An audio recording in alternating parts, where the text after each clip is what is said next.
Wow, kasih tepuk tangan sekali lagi dong. Wow, udah lama nggak dengar Ika memimpin dengan begitu luar biasa. Yang lebih meriah lagi dong, lebih meriah. Kasih tepuk tangan terbaik. Boleh bilang kiri kanannya, it's good to see you alive, it's good to see you healthy. Senang sekali bisa jumpa sama kamu sehat, nafas, hidup, kira-kira gitu ya. Oke, saudara, saudara siap terima firman Tuhan? Kurang kedengeran? Sudah lama saya tidak mendapatkan kembali ruang dan kesempatan untuk berbagi. Jadi hari ini saya bersyukur kembali kalau saya boleh berbagi di tengah-tengah kita semua. It always been an honor for me untuk bisa deliver apa yang menjadi kebenaran firman Tuhan. Amin. Kalau saudara siap terima firman Tuhan, saya mendorong Bapak Ibu untuk Bapak Ibu boleh menyiapkan catatan saudara. Oke? Dan Bapak Ibu boleh membuka Alkitab, katanya bukan Alkitab lagi, Alkitab Bapak Ibu. Dan menaruh perhatian yang baik kepada kebenaran firman Tuhan pagi hari ini. Amin. Amin. Saya percaya ketika saya bicara, Roh Kudus akan melawat saudara dan Roh Kudus akan bicara banyak di dalam hati saudara. So, seperti kita ketahui semua di tahun 2023 ini, Kowing telah melepaskan sebuah fondasi yang menurut saya sangatlah baik. Kita akan menghidupi 3 visi. Yang pertama adalah Man of Peace. Yang kedua adalah Man of Love. Dan yang ketiga adalah Man of Wisdom. Besar harapan saya dan kerinduan saya untuk saudara dan saya boleh mengalami dan kita boleh sama-sama memenangkan tahun 2023 ini, amin.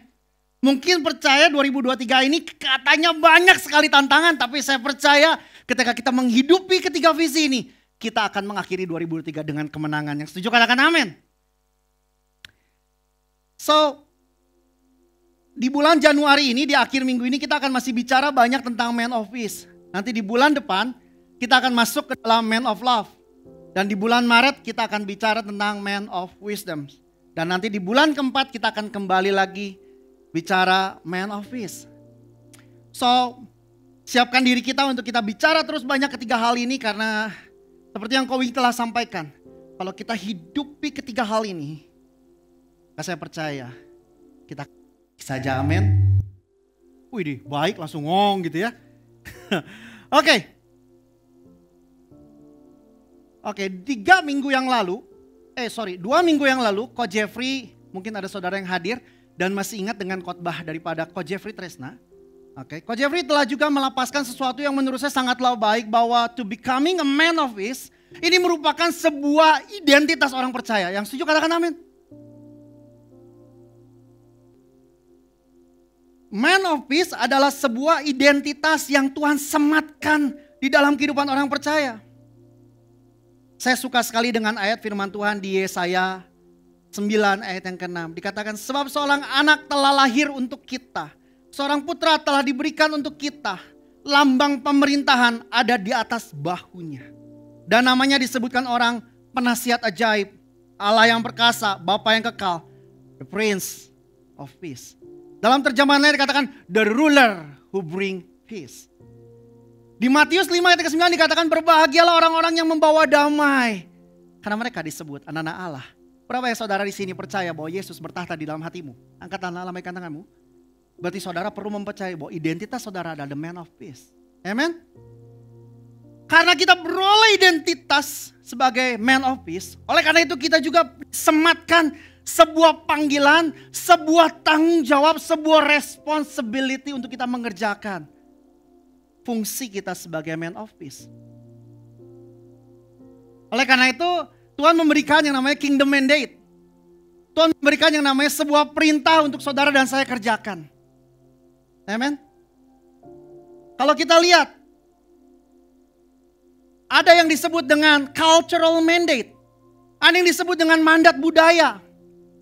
Di Kejadian 1 ayat 28 dikatakan begini.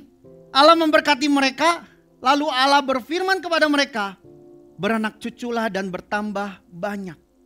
Penuhilah bumi dan taklukkanlah itu. Lalu ada kata, berkuasalah atas ikan-ikan di laut dan burung-burung di udara dan atas segala binatang yang merayap di bumi. Tuhan memerintahkan kita untuk kita beranak cucu dan bertambah banyak. Lalu Tuhan mengeluarkan kata berkuasalah. Kata berkuasa di situ memakai bahasa asli kata radah. Yang artinya adalah managing responsibly. Memanage dengan penuh tanggung jawab.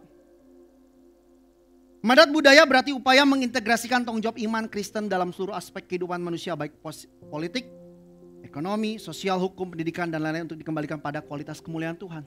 Namun Kalau kita hanya lakukan yang namanya mandat budaya, pertanyaan saya simpel. Apakah non-believers tidak melakukannya? Apakah non-believers tidak bekerja dengan baik, tidak merawat lingkungan dengan baik? Tentunya ada. Kalau kita hanya melakukan yang namanya cultural mandate, maka sulit sekali terlihat perbedaan antara kita yang percaya Tuhan, kita yang membawa damai, kita yang ditebus dari dosa-dosa kita, dengan orang yang tidak percaya. Saya bersyukur Kingdom Mandate tidak hanya berhenti sampai situ.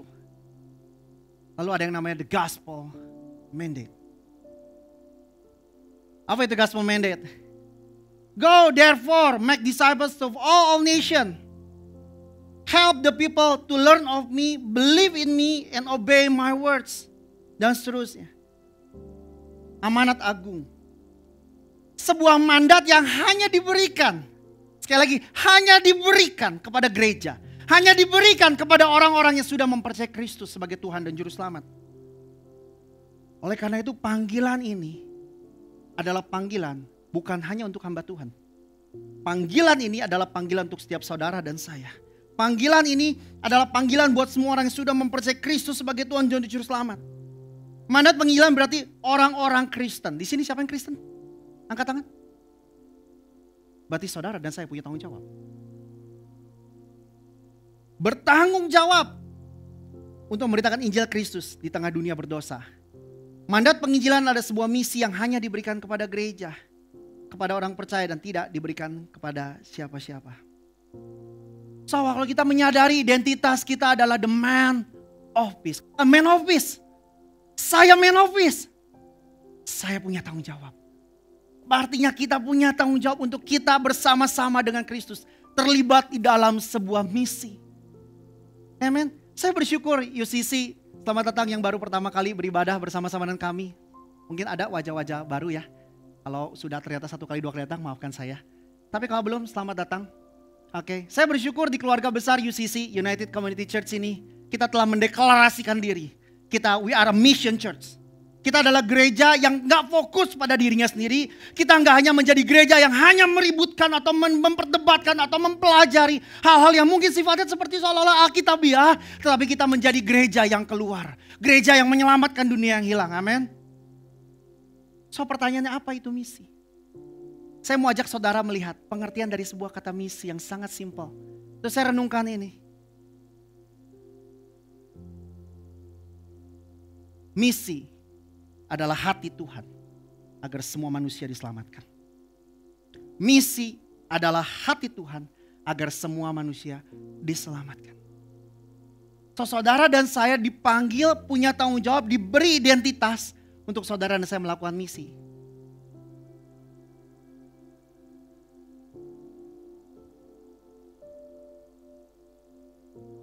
Di UCC kita punya 5 nilai. Yang saya mau hari ini saudara baca sama-sama dengan saya. Ada family, ada equip, ada send. Kita gak hanya menjadi gereja yang kumpul-kumpul, kita diperlengkapi setiap minggu dan seperti tidak berbuat apa-apa. Tapi kita diutus untuk kita membuat sebuah pengaruh. Bukan saja sekedar pengaruh yang baik saudara.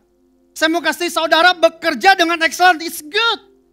Tapi saudara pada akhirnya pekerjaan saudara yang excellent membuka jalan bagi Injil. Yang setuju katakan amin. Apakah non-believers tidak bisa bekerja dengan baik? Bisa. Hari ini kita lihat begitu banyak konglomerat di Jakarta. They are not believers. Betul.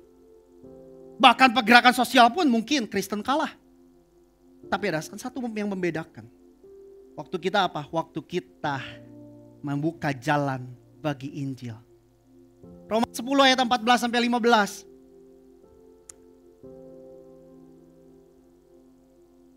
Perhatikan ayat ini baik-baik. Tetapi bagaimana mereka dapat berseru kepadanya jika mereka tidak percaya kepada dia? Bagaimana mereka dapat percaya kepada dia jika mereka tidak mendengar tentang dia? Jika bagaimana mereka dapat mendengar tentang Tuhan jika tidak ada yang memberitakannya. Dan bagaimana mereka dapat memberitakannya jika mereka tidak diutus. Kalau saya tambahin, bagaimana mereka bisa diutus kalau tidak ada saudara dan saya yang memberi diri untuk diutus. Amin. Semua perlu dimulai dari sebuah pengutusan. Semua perlu dimulai dari keputusan. Ya, aku mau memegang tanggung jawab ini dengan baik. So to become a man of peace bukan sekedar saudara menjaga kerukunan yang baik dalam saudara ada di lingkungan di mana saudara ada. Ya itu baik, saudara punya konflik, bereskan, saudara hidup baik-baik, saudara bawa pengaruh yang baik. Tapi saya mempercayai panggilan kita, the man of peace, adalah apa? Untuk kita membuka jalan bagi Injil masuk ke dalam dunia. Amin. Lewat hidup saudara dan saya, lingkungan di mana Tuhan tempatkan saudara, mereka boleh tahu ada yang namanya Kristus. Mereka boleh tahu. Mungkin ada seorang yang sudah percaya Tuhan dari kecil, tapi hari ini luntang-lantung hidupnya gak ada juntrungan anak. Nah Yesus Sunda. Ngerti kan tapi kan? Tapi lewat hidup saudara. Mungkin saudara cuma bisa, yuk ke gereja lagi yuk. Saudara telah menjadi the man of peace. Karena apa? Karena damai yang dunia berikan itu berbeda dengan damai yang Kristus berikan. Kita tahu kita akan masuk di 2023 ini dengan sebuah berita, dengan sebuah banyak hal. Sepertinya kalau kita baca berita, koran semuanya, sepertinya waduh sulit sekali 2023 ini. Tentunya ketika keadaan menjadi sulit, apakah banyak orang yang akan feel good? Mereka akan berupaya mencari sesuatu yang bisa menenangkan hati mereka. Mereka akan mencari hal-hal yang sifatnya mungkin temporary.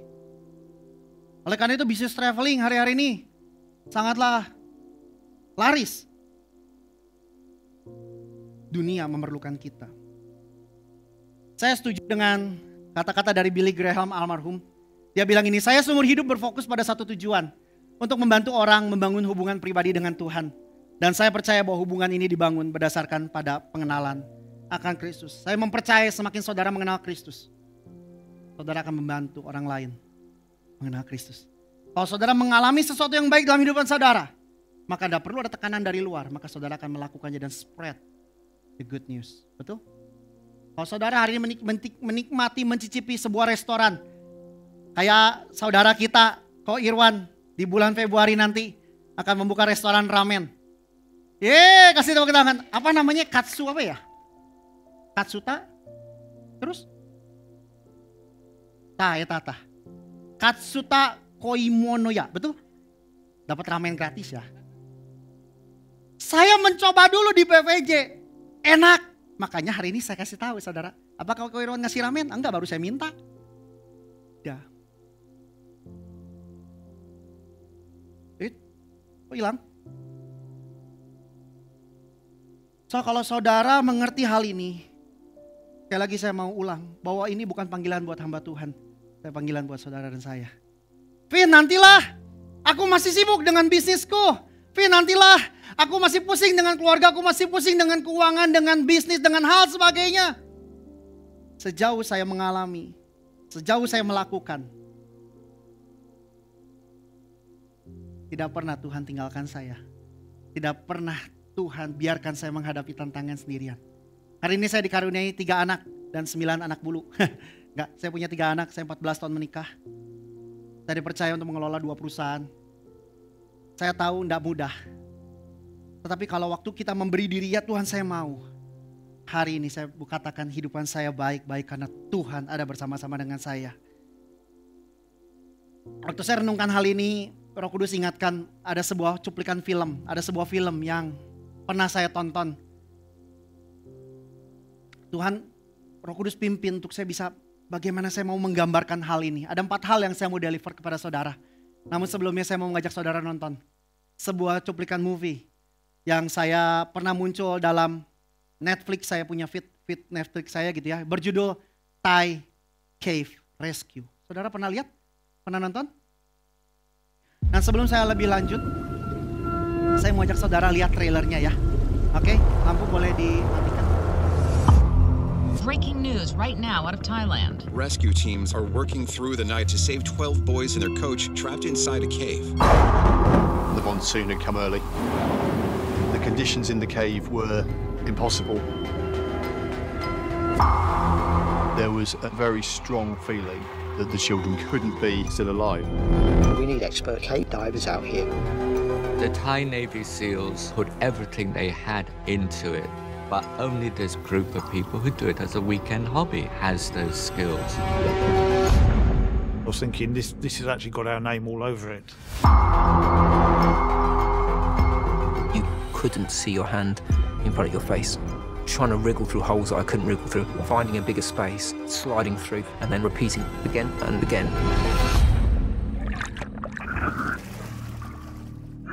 How many of you? 13. We look into each other's faces thinking we may be the only ones that ever see them. Finding the boys was the easy part. They didn't have a clue how to get those kids out. We didn't think it was possible to dive the children out. We came up with the actual logistical plan. I told him that's a horrible idea. And then Rick said, what if it's the only idea? We were brutally honest. We promised multiple fatalities. It's about controlling your emotions and your fear.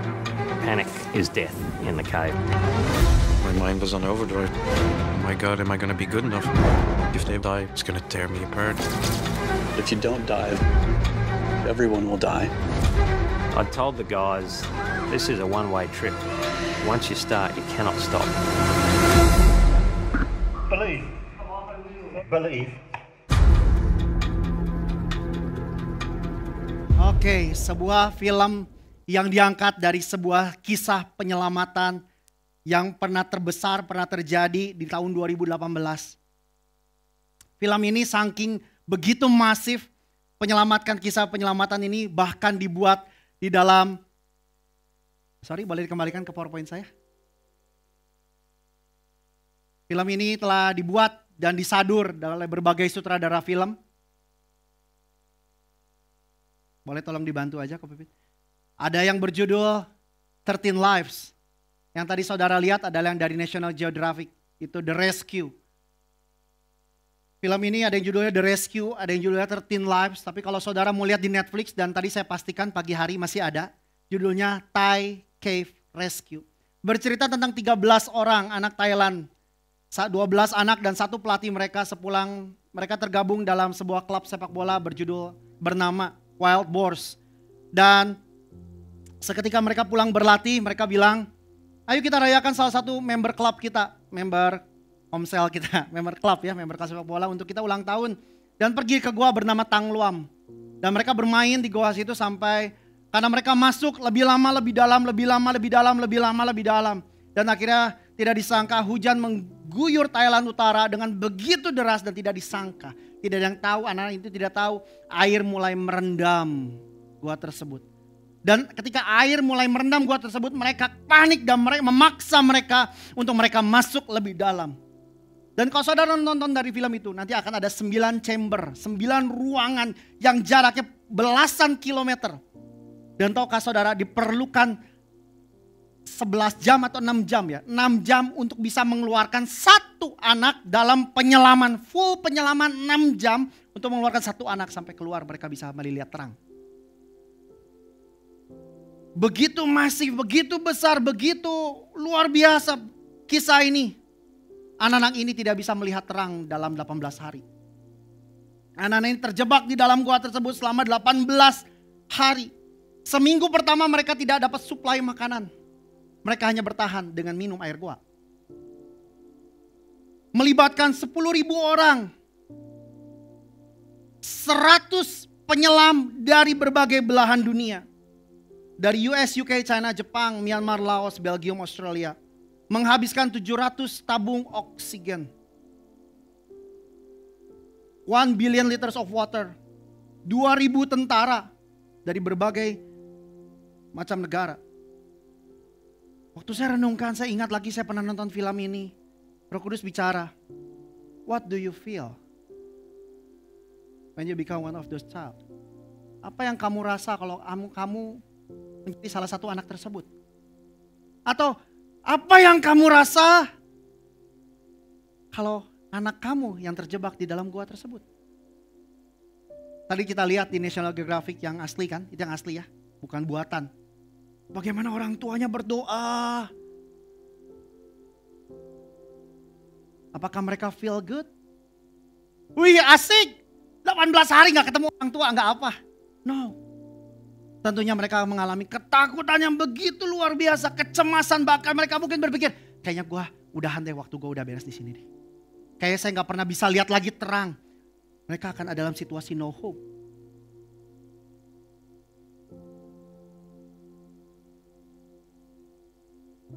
Dan waktu terus hari berpacu. Ada satu orang mulai menyadari ini kemana anaknya, ada yang gak pulang. Dan satu orang ini mengambil keputusan. Saya mau pergi cari mereka. Dan mereka mulai cari mereka. Dan didapati ada sepeda di depan mulut goa. Air sudah memenuhi mulut goanya. Dia berenang gak bisa, arusnya deras. Akhirnya dia mulai bergegas lari ke RT setempat, ke kelurahan setempat. Dan akhirnya didatangkan Navy SEAL Thailand. Navy SEAL Thailand mencoba menyelam. Nggak bisa. Dan akhirnya menghubungi pemerintah setempat. Masuk ke Bangkok. Bangkok akhirnya menyebar luaskan dan akhirnya dicari 100 divers. Dicari nggak 100 dulu. Dicari beberapa divers yang memang terkenal di bumi ini sebagai punya hobi menyelam, cave diving. Dan saya terberkati dengan satu perkataan dari seorang cave divers. Saya bilang, seumur hidup saya nggak tahu saya melakukan hobi menyelam ini untuk apa. Sampai saya tahu ternyata saya dipersiapkan untuk ini. Tetapi ada satu statement yang membuat saya terhenyak. Apa itu terhenyak ya? Gitu ya. Wah, saya bilang saya tidak bisa berkata tidak untuk tidak menerima tugas ini. Karena saya tidak sanggup melihat ada seorang orang tua kehilangan anaknya. Kata tadi saudara perhatikan di film yang tadi. If you don't dive, everyone will die. If you don't dive, everyone will die. So, akhirnya divers ini didatangkan oleh pemerintah Thailand ke Thailand Utara ini. Yang pasti jelas mengorbankan waktu, uang mungkin, tenaga, keluarga. Karena penyelaman ini akan menjadi penyelaman yang begitu berbahaya. Karena selama proses penyelamatan ini, satu orang Navy SEAL Thailand penyelam meninggal dunia. Karena masuk ke dalam goa yang begitu sempit, membawa tabung oksigen, wah keluar sempit susah. Saya aja ngelihatnya, nonton filmnya, narik nafas saudara. So pertanyaannya, hal apa yang membuat mereka bisa bergerak akhirnya melakukan? Bahu-membahu dari satu orang akhirnya menjadi ribuan orang. Untuk orang-orang ini pada akhirnya menyelamatkan hanya 13 orang Thailand. Hal apa? Waktu saya renungkan ini, bukankah ini semestinya gereja lakukan? 2023 kita akan masuk tahun yang katakan Jokowi katakan tahun yang sangat gelap. Kita tahu di Bandung banyak kasus hari-hari ini, kasus-kasus apa itu? Begal. Kejahatan mulai meningkat. Sekarang kalau saudara tahu, saudara dengar, katanya di Bandung sudah mulai ada kembali patroli malam. Betul ya? Baca berita, saudara. Artinya apa? Keadaan semakin lama sepertinya inflasi yang semakin lama semakin tinggi. Income mungkin gak bertambah. Dan hal sebagainya. Dan akhirnya apa? Orang-orang mulai ngalami, aduh takut ngadepin ini. Cemas Jarang saya temukan, gimana ngadepin tahun 2003? Wah, I feel good. No. Mostly kebanyakan. Liar. Dan waktu liar biasanya apa saudara? Orang mulai menghabiskan mencari waktu untuk mencari yang namanya damai. Mereka menghabiskan spend waktu di tempat-tempat. Atau di ruang-ruang yang mungkin gak baik. So saudara, sebagai orang percaya, sebagai man of peace, kita perlu mulai. Ada 4 hal yang saya mau deliver. Yang pertama, kita mulai dengan yang namanya compassion. Compassion. Saudara-saudara tidak akan bisa pernah bergerak dengan baik, dengan konsisten, dengan komitmen kalau ini hanya merupakan program gereja. Saudara tidak akan bisa bergerak kalau saudara cuma bilang, dakataka oci disuruh. Firman Tuhan sudah mengatakan bahwa di akhir hidup, di akhir zaman ini, dunia akan menarik orang-orang semakin lama hidup hanya bagi dirinya sendiri. Kasih manusia akan semakin lama menjadi semakin dingin. Sabodoting kumaang ke antep we atau jelema mah. Apakah kita mau jadi orang seperti itu atau kita mau jadi orang yang berbeda? So kita perlu mulai dengan sebuah kata, kita perlu akrab dengan sebuah kata bernama compassion. It has driven by the love of God. Kita perlu digerakkan oleh kasih Tuhan. Apa itu compassion? Di sini saya tulis perasaan ilahi, emosinya Tuhan yang ditaruh di dalam kita untuk merasakan apa yang Tuhan rasa sehingga kita bergerak untuk menjawab kerinduan hati Tuhan. Saudara bisa lihat ayat-ayat di situ selalu ditulis gini, tergeraklah hati Tuhan oleh belas kasihan. Belas kasihan selalu memunculkan pergerakan di dalam kehidupan. Kalau saudara lihat teman saudara, lihat saudaranya saudara belum selamat dan saudara feel baik-baik saja. Atau saudara punya seorang yang hidupnya mungkin kacau balau, hidupnya hancur dan saudara baik-baik saja. Saudara tidak melakukan upaya dan usaha bahkan untuk mengajak dia ke komsel, ke gereja. Dan saudara bilang saudara baik-baik saja dengan Tuhan. Kita perlu cek hati kita twice. A key to being compassion. Kunci untuk kita penuh dengan yang namanya compassion. Waktu kita dipenuhi dengan cinta Tuhan. Mengalami dia dengan close communion and fellowship with Him. Saudara jangan pikir kalau kita baik dengan Tuhan itu hanya untuk diri kita. Semakin kita mengenal Tuhan, semakin kita mengalami Tuhan, maka kita akan bergerak membawa orang lain mengenal Tuhan. Compassion akan selalu menghasilkan pergerakan hati untuk bertindak. Suatu hari saya terberkati dengan seorang sahabat saya yang bertanya kepada saya. Kita ngopi dan dia bertanya kepada saya, Vin, kamu pernah tahu nggak? Pernah dengar nggak? Di salah satu mall di kota Bandung, pernah didapati di sebuah basementnya, di dekat satu sekolah swasta di Bandung, ada siswa-siswi SMU sedang melakukan perbuatan tidak senonoh dan direkam. Ada saudara pernah dengar hal itu? Interesting pertanyaannya. What do you feel when you heard that? Apa yang kamu rasa ketika kamu dengar itu? Saya butuh sekian menit untuk saya bisa menjawabnya. Kasihan ya. Dan yang menarik adalah apa yang dikatakan oleh sahabat saya. Interesting, Vin. Karena gak banyak hal ngomong kasihan. Seringkali kita berkata apa? Ih, malu-maluin. Gila ya. Widih. Gila dunia makin lama makin ngeri. Apakah cukup kita cuma berkata seperti itu? Kita perlu mulai dari yang namanya belas kasihan. Saudara pernah lihat yang namanya pengemis? Di sini siapa yang suka memberi ke pengemis? Irwan? Pernah nanya orang kenapa memberi ke pengemis? Kenapa Wan ngasih ke pengemis? Ada juga yang jangan dibiasain. Nanti tuman. Tahu tuman? Apa tuman? Nanti kuman gitu ya. Hah? Kebiasaan. Pergerakan selalu dimulai dengan yang namanya belas kasihan. Saya bersyukur di sini ada Koasan yang memberi diri untuk pergi ke Papua ya Koasan. Koasan ini menolong anak, nanti suatu hari saya berharap Koasan bisa sharing ya Koasan. Koasan bilang aduh gila itu anak-anaknya kasihan. Ini kalau Koasan gak ada kata kasihan gak akan jauh-jauh ngabisin 10 juta saudara ke mana? Papua ya kok. Nabire 11 juta PP. Oh gila kayak ke Australia 11 juta. Kalau lagi promo ke Eropa dapat ya. Ini ke Nabire. Lah kalau bukan karena kasihan karena apa dulu? Dan Februari ini Koasan akan pergi lagi ke Nabire. So kita perlu mulai dari sebuah kata compassion. So saya akan bicara dalam 3 konteks upreach, enrich, and outreach. So compassion bicara hubungan kita dengan Kristus. To becoming a man of peace kita perlu punya hubungan yang baik dengan Tuhan. Kita gak bisa kita bilang a man of peace tapi kita gak punya hubungan yang baik dengan Tuhan. Kalau hari ini saudara ribut dengan hati saudara, dengan saudari-saudara gitu ya. Apa kekuatan saudara untuk minta maaf? Apa kekuatan saudara untuk membereskan hubungan? Kalau bukan, lawatan Tuhan dalam hidup saudara. Betul? So saudara perlu cek baik hati saudara. Apakah kita penuh dengan kasih Tuhan atau enggak? Kalau belum, it's okay. Renungkan kasih Tuhan. Mulai kembali. Mulai dari nol lah kira-kira gitu ya. Yang kedua, kita untuk become a man of peace, kita akan bergerak. Kita perlu bergerak bersama-sama. Di sini saya tulis cooperation. As a one body to move. Ini kontekstualnya enrich. Sebab sama seperti pada satu tubuh kita punya banyak anggota. Tetapi tidak semua anggota itu punya tugas yang sama.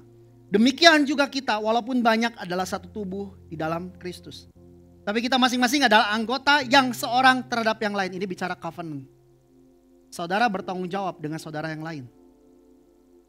Demikian kita mempunyai karunia yang berlain-lainan menurut kasih karunia yang dianugerahkan kepada kita. Jika karunia itu adalah untuk bernubuat, baiklah kita melakukannya dengan iman kita. Di sini mungkin ada yang pendoa, di sini ada yang pengajar, di sini ada yang penginjil, di sini ada yang rasul, di sini ada yang gembala. Mungkin ada saudara yang memang dilahirkan dari sononya udah rewet, udah pinter ngomong, intim, bisa mengajar, bisa berkhotbah. Tapi apakah pertanyaannya semua orang gitu? No. Apakah semua orang juga pintar mencari uang?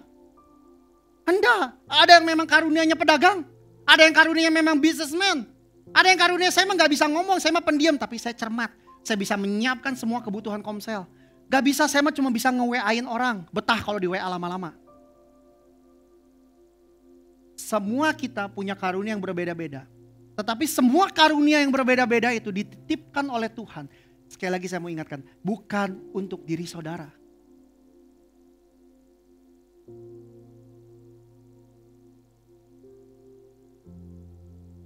Kau Ci minta, Pin, sharing ya. Aduh Tuhan, kalau boleh mah jangan sering-sering sharing. Tapi saya gak bisa, saya Tuhan tadi karunia saya.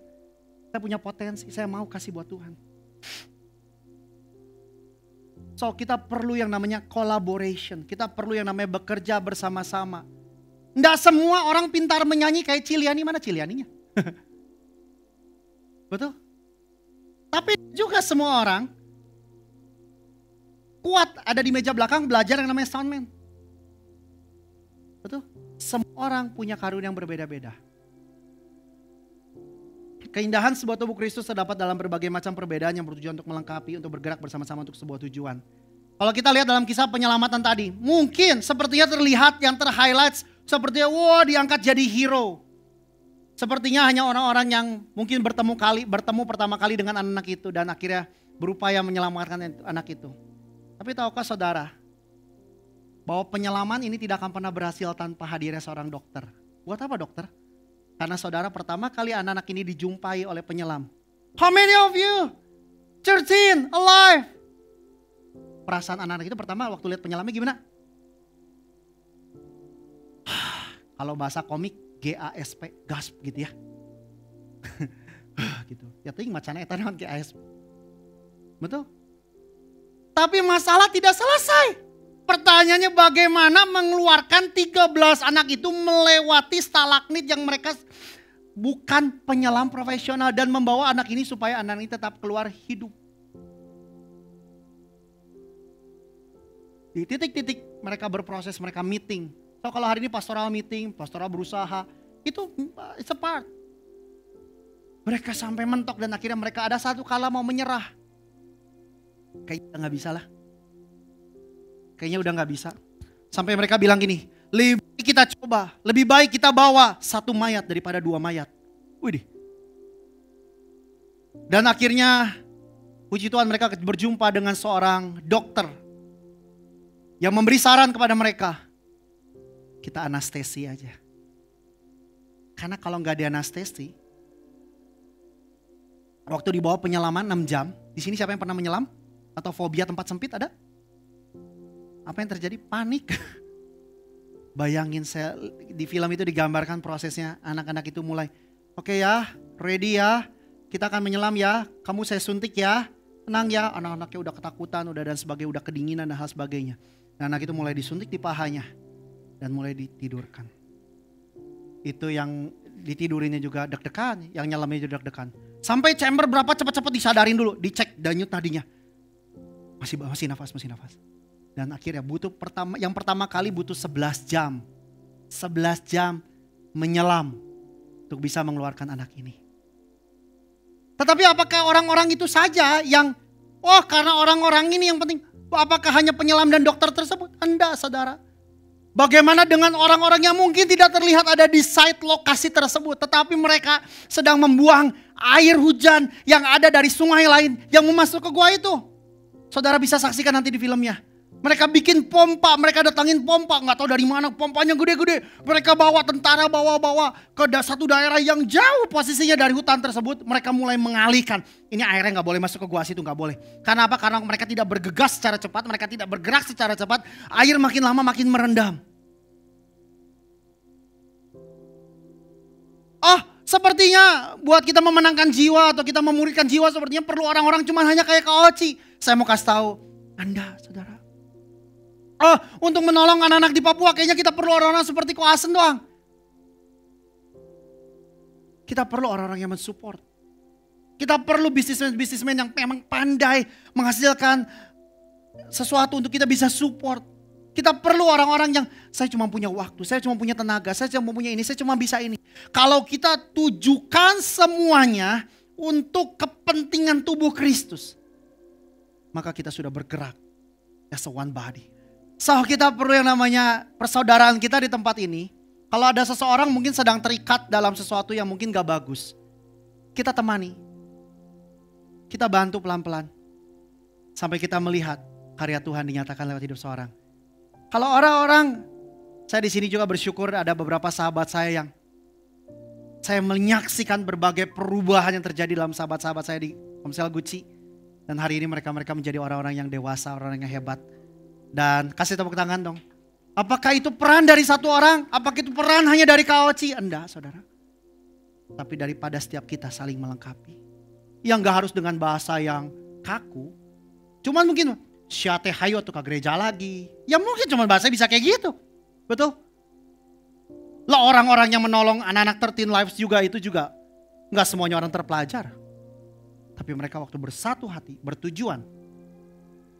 13 anak itu bisa kembali melihat terang. 13 anak itu bisa kembali menghirup udara yang segar.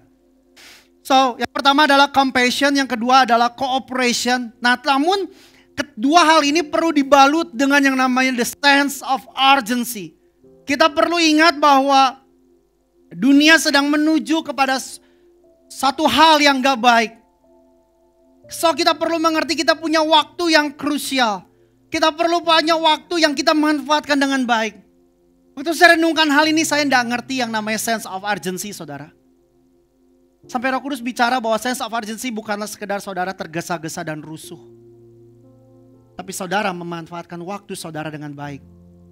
3 minggu yang lalu, 4 minggu, almost 4 minggu. Vincent boleh menjadi saksi anak saya yang pertama ini. Dari tanggal 2 sampai hari ini, papi saya ngalamin yang vertigo setiap hari. Dan 2 minggu yang lalu saya berkesempatan untuk kami pergi ke Boromius dan kami melakukan pemeriksaan menyeluruh, salah satunya MRI. Dan ketika saya konseling dengan dokter, ternyata di papi saya itu ada satu pensyutan otak kecil, yang kedua ada brain aneurysm. Mungkin di sini yang dokter ya? Ya bahasanya pasti ngerti ya.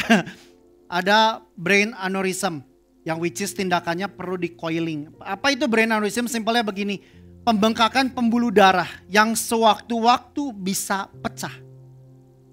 Jadi dokter simpelnya gini Pak. Ya kalau dokter tegas gitu ya, kita yang deg gitu kan ya. Jadi simpelnya begini Pak, aneurisme ini kayak bom waktu Pak. Jadi sewaktu-waktu bisa pecah, tetapi ada yang sampai meninggalnya juga orang. Waktu diotopsi banyak aneurisme gak pecah. Loh saya kaget. Lalu gimana dok? Ya tindakannya perlu di coiling. Apa itu coiling? Dimasukin sebuah filamen kawat ke dalam otak. Saya waktu dengar ini, from that moment, saya bisa feel sense of urgency. Perasaan ini lebih kuat. From that moment, saya pastikan setiap hari, meskipun rumah papa saya cuma di belakang rumah saya, saudara.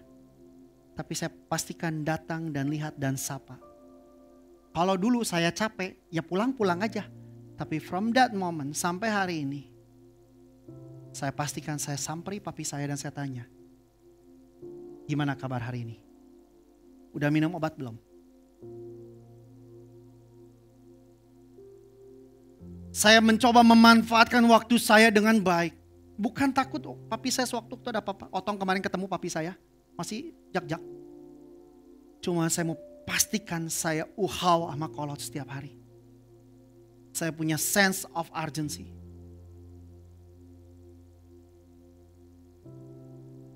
Karena sometimes late become a never. Kalau kita tunda, nanti dulu, nanti lagi lah. Nanti aja tunggu gua ekonominya baik. Kalau orang saudara diminta datang Komsel, nantilah. Tunggu kerjaan lagi, gak lagi sibuk. Saudara, mungkin waktu saudara Komsel sepertinya biasa, tapi mungkin selentingan perkataan saudara bisa menyelamatkan hidup seseorang. We never know.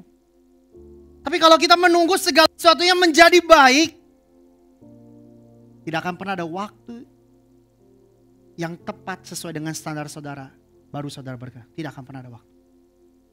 So, saudara perlu menempatkan skala prioritas saudara itu baik. Tapi saya mau lepaskan sebuah statement. Jangan pernah taruh melakukan kehendak Tuhan di dalam skala prioritas terakhir. Nantilah kalau udah gak ada gue pelayanan. Nantilah kalau gak ada gue datang. Nantilah kalau udah gak ada ini gue baru lakukan. Jangan saudara.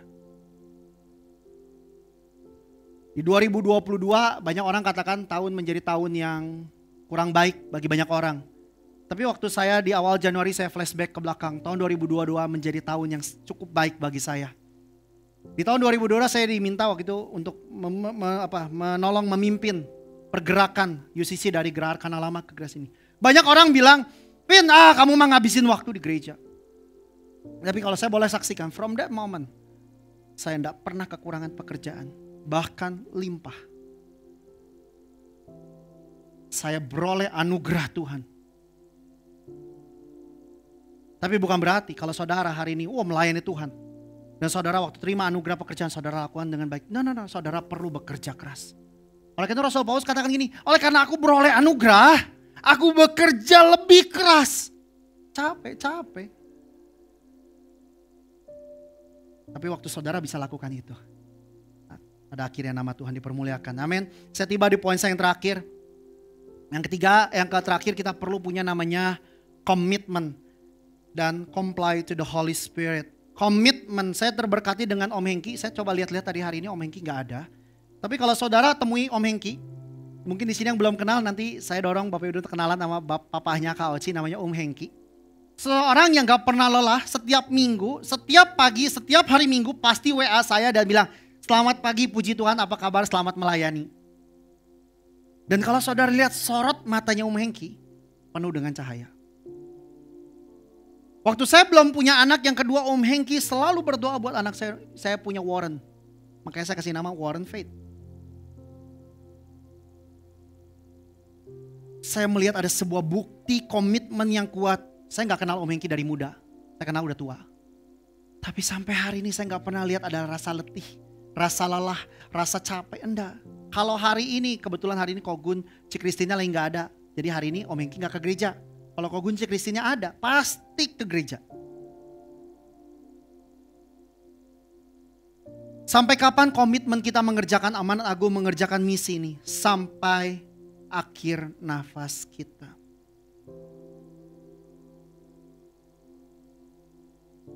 Oh, Jeffrey telah sampaikan dengan bagus, umur kita di bumi 70-80 tahun, betul? Siapa di sini mau hidup sampai 80 tahun? Ada yang ngomong jangan lama-lama, 70 aja. Tetapi yang kebanggaannya adalah penderitaan dan kesusahan. Saya mau nanya, kenapa melakukan misi, melakukan yang namanya amanat agung, bukan suatu hal yang paling sering dibicarakan di gereja Tuhan? Saudara coba cari lagu worship tentang misi. Sampai tadi saya tanya Abed, lagu worship tentang misi apa? Cuma satu kok kira-kira lah ya. Nanti kita nyanyiin. Karena apa? Karena waktu saudara mengerjakan ini akan men-stretch kapasitas saudara. Nggak enak. Saudara capek pulang kerja. Pemimpin Komsel bilang, hayo Komsel. Emang enak?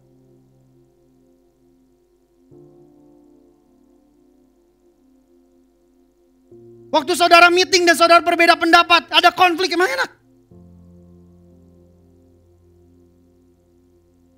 Waktu saudara ajakin seseorang ke Komsel dan besok minggu depannya gak mau lagi, emang enak?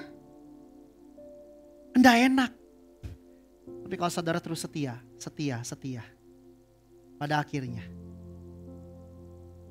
kita didapati sedang mengerjakan kehendak Tuhan. Amin. Dan kita perlu comply to the Holy Spirit. Saya taruh ini di poin terakhir dan saya percaya ini poin yang paling penting. Kita perlu taat dan mempercaya penuh kuasa Roh Kudus. The power of Holy Spirit not just guiding us in a daily life, but also empowering us to fulfill the Great Commission. Banyak orang memperlakukan Roh Kudus hanya untuk sepertinya meng-guide kehidupan sehari-hari, which is itu bagus, itu kita perlu. Tetapi kita perlu ingat bahwa kuasa itu diberikan kepada kita, kuasa yang transenden itu diberikan kita yang imaden ini. Untuk apa? Untuk kita bergerak melakukan yang namanya amanat agung. Kalau saudara ini dikaruniai bernubuat, karunia bisa menyembuhkan, karunia bisa mengusir setan, karunia sebutin apa aja, karunia potensi talenta yang sudah Tuhan titipkan dalam kehidupan saudara. Emang buat diri saudara sendiri? No, tapi itu diberikan untuk saudara kelola, saudara kembangkan, saudara latih untuk apa? Empowering saudara untuk saudara bisa fulfill yang namanya the Great Commission. But you will receive power when the Holy Spirit has come upon you. And you will be my witnesses. Ingat, receive power when the Holy Spirit has come upon you. Di sini siapa yang sudah terima Roh Kudus? Mempercayai Roh Kudus ada di hati saudara? Berarti saudara apa? Apa Tom? Saksi. So panggilan kita menjadi man of peace. Ini merupakan sebuah tanggung jawab. Saya minta musisi boleh bantu saya. Ini merupakan identitas kita, ini merupakan tanggung jawab kita. Dan ada 4 hal untuk kita kerjakan tanggung jawab kita. Itu perlu dimulai dari yang namanya compassion. Ini perlu dimulai dengan yang namanya cooperation. Tidak ada yang namanya Superman, super team. Nggak ada yang hebat sendirian. Yesus mengerti hal ini, oleh karena itu dia waktu memerintahkan muridnya juga pergi berdua-berdua. Makanya Kowing bilang bahwa, Vin, selalu sampaikan di UCC untuk melakukan penginjilan evangelistik secara keroyokan. Keroyokan saudara. Bareng-bareng. Mungkin saudara cuma bisa, saya cuma bisa bawa orang ke gereja, Vin. It's okay. Lalu ada orang di gereja yang bisa layani dia, ajak dia ketemuan. Dan kita perlu tahu ada waktu yang krusial. Ayo bantu orang yuk. Bantu orang. Kalau hari ini saudara pelajari yang namanya cicing, mana Ika? Ika belajar yang namanya konseling, kesembuhan batin. Ya mungkin ada sini saudara belajar tentang bisnis. Saudara belajar tentang gambar diri dan hal sebagainya. Pastikan itu bertujuan. Pastikan itu bertujuan. Bukan untuk saudara gini. Orangnya pokoknya kalau konseling sama gue baik. Wah gue ngerti semuanya. Jangan cuma itu. Tapi pastikan ini semua buat bawa orang kepada Kristus. Jangan kita sibuk mengisi diri kita. Firman Tuhan kata gini, kamu sibuk mempelajari kitab suci. Kamu sibuk lakukan hal ini. Ternyata hanya untuk memuaskan jiwa kita. Tapi yuk pastikan kita belajar banyak tentang kekristenan. Kita belajar tentang hubungan kita dengan Tuhan. Pada akhirnya untuk membawa jiwa kepada Kristus. Saya minta lampu diredupkan.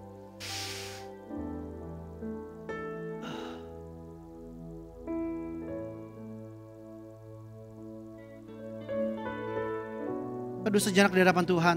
Saya selesai. Roh Kudus, kami terbatas Roh Kudus. Perenungan kami terbatas. Seringkali sometimes yang kita perlukan bukanlah pemahaman yang terlalu banyak, pengertian yang terlalu banyak.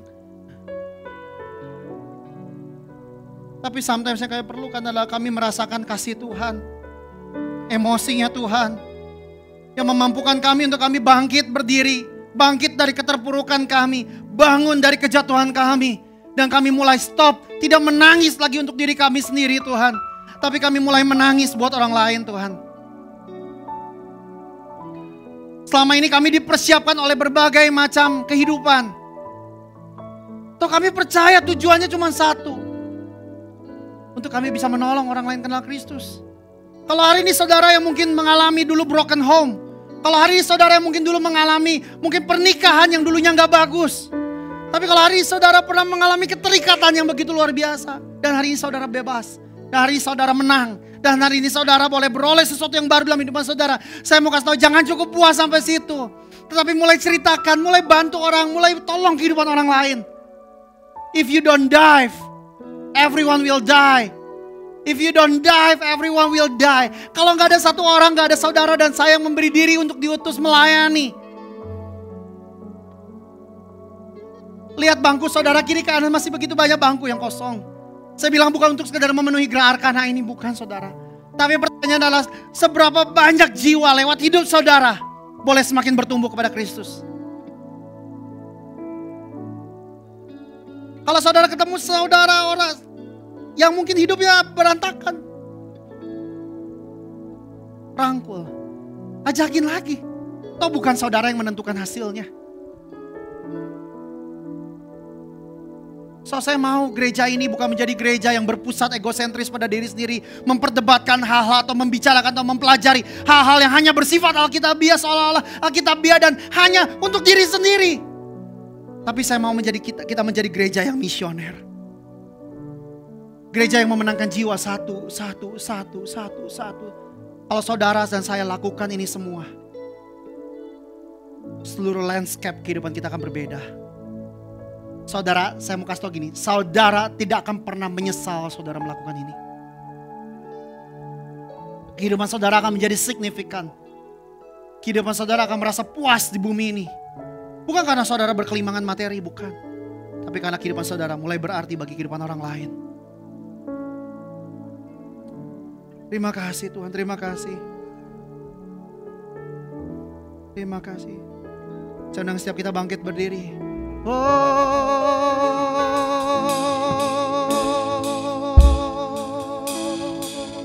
Angkat pujian ini.